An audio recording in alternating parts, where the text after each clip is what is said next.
Bon, alors, je nous propose d'entrer maintenant dans la fonction selon et la seconde fonction conditionnelle selon et de voir un peu comment elle fonctionne. Pour cela, je vais d'abord ouvrir mon éditeur de code Sublime Text en lui passant directement le nom de mon algorithme. Je vais prendre selon. C.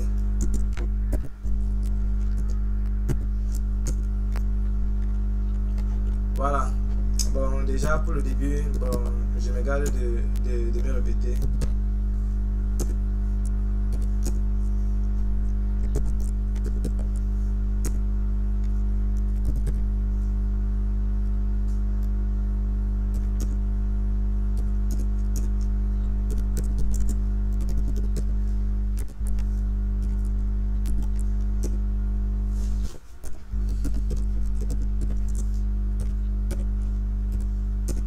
Voilà, comment fonctionne concrètement la fonction selon?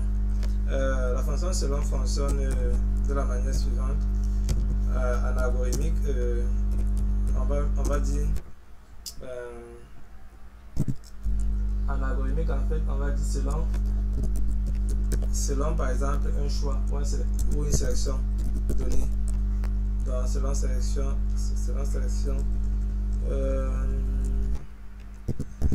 je préfère pas en anglais parce que en fait l'algorithme ça vaut plus de l'anglais et ça va nous aider pour pouvoir faire le reste. Donc selon la sélection d'un choix donné, qu'est-ce qu'on fait? On va en fait on va afficher les différentes valeurs. On va afficher les différentes valeurs des traitements à effectuer en fait. Donc par exemple pour la première valeur, on va effectuer un premier traitement qu'on va appeler le traitement 0. Et pour chaque valeur en fait, donc pour chaque valeur qu'on aura, on va faire la même chose.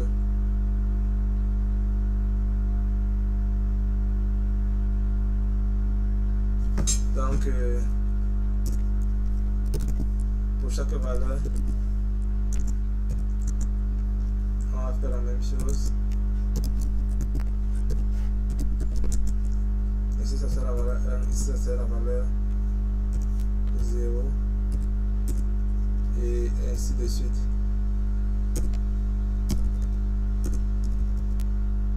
Jusqu'à la valeur n.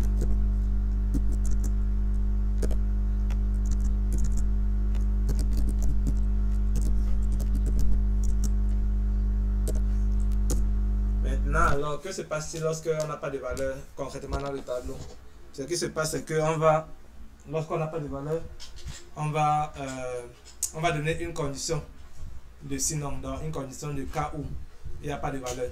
Donc, ici, par exemple, je vais prendre dans le cas où il n'y a pas de valeur, alors j'effectue un traitement de sortie.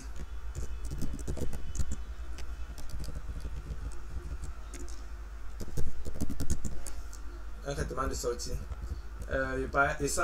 Et je sais que forcément vous devez vous dire que qu'est-ce qu'il a en train de faire là parce que c'est un peu incompréhensif.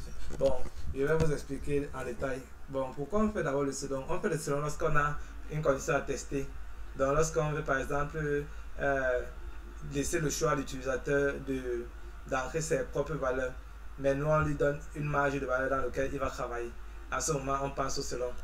Pour que cela soit plus clair pour vous, je vais prendre un petit exemple pour que vous puissiez mieux comprendre. Supposons par exemple que j'aimerais créer une variable, par exemple un numéro.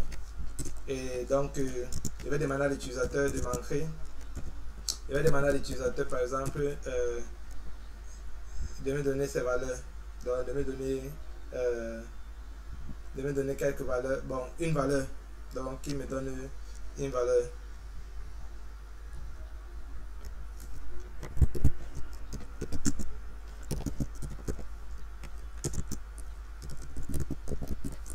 Bon, une fois qu'il va me donner sa valeur et que je récupère la valeur, et n'oublions pas que c'est un entier, donc c'est pourcentage de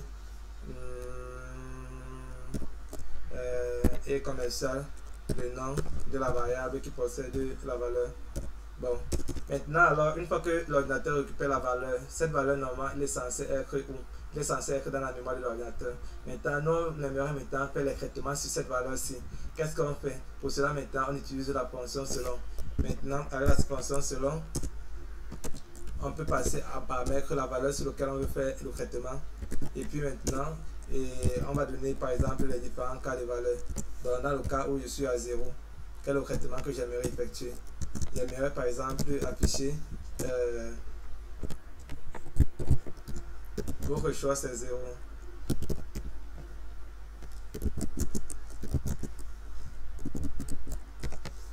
Dans le cas par exemple que bon je break. En fait la fonction break ça permet de partir directement, de sortir du programme et de partir directement à la fin de l'instruction. Donc c'est à dire si par exemple je vais prendre un cas, dans le cas par exemple que la valeur ancrée c'est, dans le cas par exemple que je me trouve que la valeur ancrée c'est 1,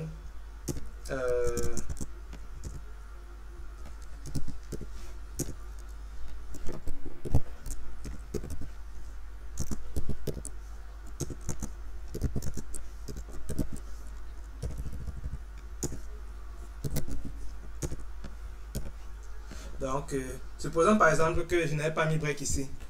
Si je n'avais pas mis break ici, alors qu'est-ce qui devait se passer?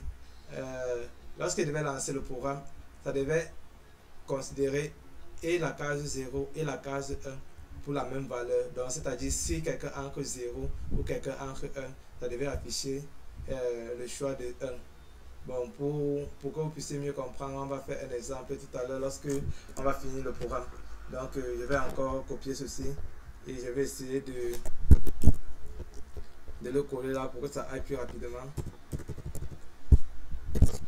Bon, ici je vais mettre la case 2 et ici la case 3. Donc ici on va mettre la case 2. Ici on va mettre la case 3. Et maintenant dans le cas du LCF, dans le cas où la personne entre une valeur qui n'est pas parmi nos valeurs qu'on avait prédéfinies, qu'est-ce qu'on va faire? Donc on va donner un default. Default permet de entrer une valeur, permet de se retrouver dans la condition qui n'avait pas été prévue. Donc qui n'avait pas été prévue par nous bien sûr. Donc dans le cas là,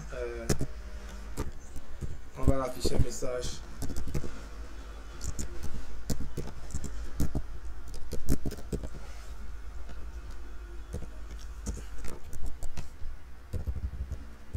Bon, voyons voir ce que cela donne en pratique. Bon, je vais effacer le terminal pour qu'elle soit plus lisible pour vous. Je vais essayer de compiler. Je vais appeler ça SW. Je vais le renommer SW et c'était selon.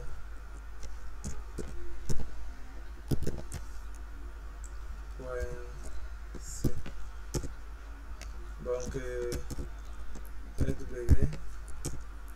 On me demande une valeur. Supposons que j'entre 0. Qu'est-ce qu'on me dit?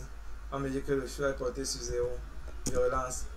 J'entre maintenant 1. Le choix est porté sur 1. Donc ça veut dire, lorsque l'utilisateur entre la valeur 0, on dit que selon le nombre qui est entré, il va partir en mémoire, il va vérifier le contenu de la valeur. Il va venir tester en fonction de chacun ici. S'il se rend compte que c'est 0, alors il exécute uniquement l'instruction-ci. Une fois qu'il a fini l'instruction-ci, il voit break. Une fois qu'il voit break, il sort du programme. C'est la raison pour laquelle, une fois que j'ai 0, on dit que le choix est porté sur 0. Et après ça, directement, je sors du programme. Je relance encore. Je lance 1. Quand je relance, il récupère la valeur en mémoire. Il vérifie. Il vient tester. Ce n'est pas 0. Il n'exécute rien ici. Il vient ici. C'est 1. Alors, il entre à l'intérieur de 1. Et il exécute. Votre choix est porté sur 1. Après ça, il voit un break. Alors, il sort. Il n'exécute plus ceci. Il sort du programme. Donc, c'est la même chose pour tout. Donc, si je prends par exemple, je vais relancer, je vais prendre 2. Le choix est porté sur 2, donc je suis arrivé à ce niveau. Je vais arriver à ce niveau. Croix. Le choix est porté sur croix.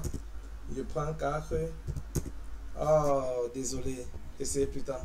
Donc, qu'est-ce qui s'est passé? On me dit d'essayer encore parce qu'on s'est rendu compte que j'ai ancré une valeur qui ne fait pas partie de mon choix de sélection. Donc, c'est la raison pour laquelle on me demande de réessayer. Donc, tout nombre qui n'appartient pas à 0, 1, 2, croix, va forcément, il doit se retrouver ici et on va toujours me demander de réessayer. Donc, c'est un peu de ça il était question. Bon, supposons maintenant que je n'avais pas break. Supposons qu'ici, je n'avais pas break. Et que ici aussi, je n'avais pas break. Break. Et que je lance le programme. J'exécute. Bon, j'efface pour que ça soit plus clair.